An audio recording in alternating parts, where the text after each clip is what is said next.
রূপনারায়ণ নদীর ধারে যাচ্ছি এখন। এখানে বসার জায়গা করে আছে, খুব সুন্দর।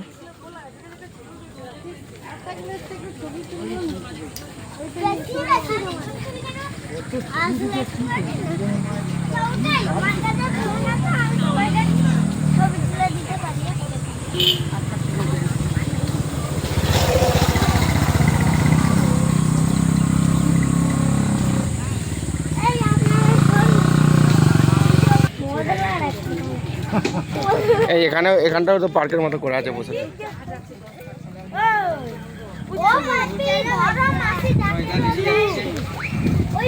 রেখে দাও পুচুন, থামা, সে ভিডিও করছে, সেই কাজ করছে।